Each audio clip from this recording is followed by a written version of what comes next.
तब्बल 9 वर्षानंतर अभिनेत्री शिवानी सुर्वे पुनरागमन करत आहे.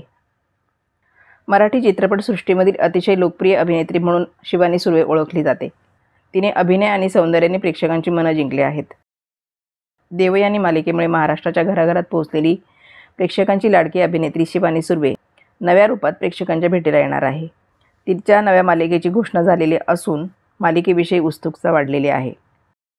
स्टार प्रवाह वाहिनीची नवी मालिका थोडं तुझं आणि थोडं माझं मधून शिवानी 9 वर्षांनंतर मालिकेत दिसणार आहे. या मालिकेत ती मानसी सनस ही भूमिका साकारणार आहे.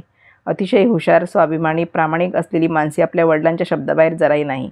वडिलांनी खूप कष्ट करून त्यांचं साम्राज्य उभं केलेलं आहे. आपल्या मुलीने खूप शिकून नाव कमवावं असं त्यांचं स्वप्न आहे. वडिलांचं स्वप्न मानसीला काहीही करून पूर्ण करायचं आहे. दुसरीकडे कॉलेजची टॉपर गायत्री मॅडमच्या हुशारीवर मानसी खूप प्रभावित आहे. पण आपल्यासमोर कुणालाही जिंकू न देणाऱ्या गायत्रीच्या स्वार्थी स्वभावाची तिला जराही कल्पना नाही. खरी ठिणगी तेव्हा पडते जेव्हा मानसी पदी परीक्षेत टॉप करून गायत्रीचा रेकॉर्ड ब्रेक करते. मानसीला नाती जोडून ठेवायला खूप आवडतात. कुठलंही नातं असो, टिकवायचं असेल तर फक्त आपल्याच बाजूने विचार करून चालणार नाही. नातं परिपूर्ण होण्यासाठी थोडं तुझं आणि थोडं माझं असावं लागतं असं मानसी म्हणते. 9 वर्षानंतर मालिकेत काम करण्यासाठी शिवानी प्रचंड उत्सुक आहे. मनातल्या स्टार प्रवाह कुटुंबासोबत पुन्हा एकदा जोडली जाते याचा आनंद व्यक्त केला. स्टार प्रवाहाच्या मालिकांचे विषय त्यांची मांडणी मला खूप भावते.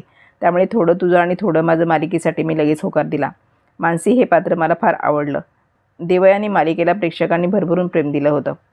हेच प्रेम आणि यश माझ्या नव्या मालिकेलाही मिळेल याची खात्री आहे, अशा शब्दात शिवानीने आपली भावना व्यक्त केली. तेव्हा पाहायला विसरू नका नवी मालिका थोडं तुझं आणि थोडं माझं 17 जूनपासून रात्री 9 वाजता फक्त स्टार प्रवाहावर.